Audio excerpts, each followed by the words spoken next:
Très bien. Lorsqu'ils ils pillent, c'est normal, on va soutenir Rwanda. Très bien. On va soutenir M23. Très bien.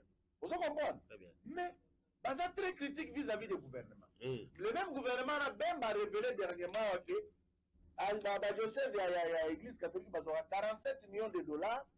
Oh, pour la recette, oui,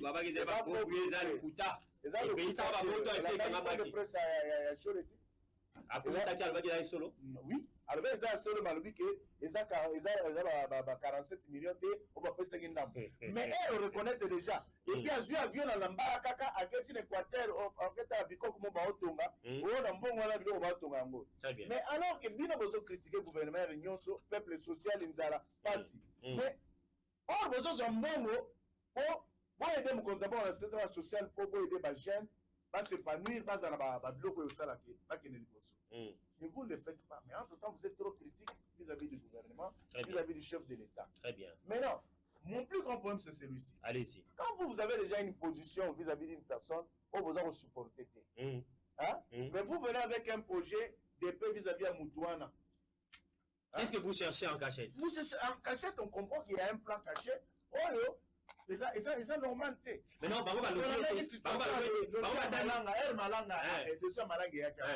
c'était lié toujours dans Bango. Très bien.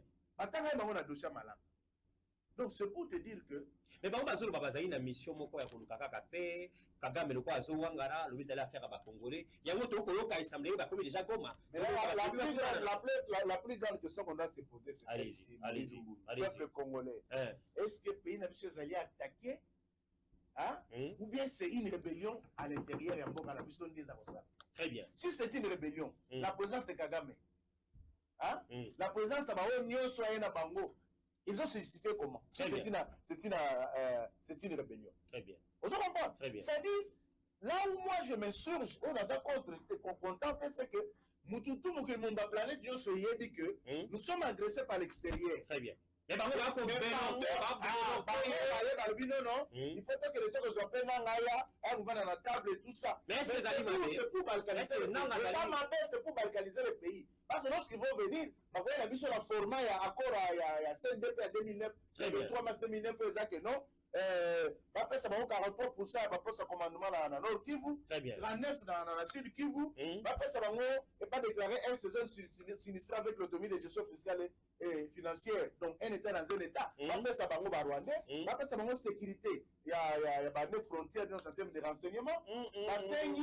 Des signaux qui va dire que non, les filles et les filles rwandais, commis, congolais, ils se font congolais, ils vont se faire élire sur toute l'étendue à Mboka, donc le Parlement, dans l'institution.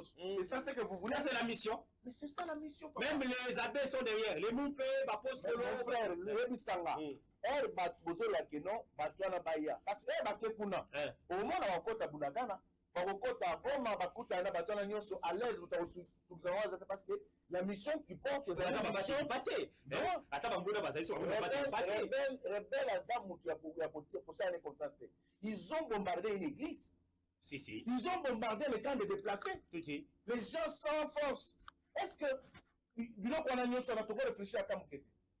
Est-ce que vous pensez vraiment que Batouana mission na mango ezali mission ya Nzambe to ezali mission pesa wana moyenne tant que tala bango za komona même Nzambe na kati na bango exact boni usanga siko lo bisanga opetsanga mabaku pamba yo opetsanga mabaku trop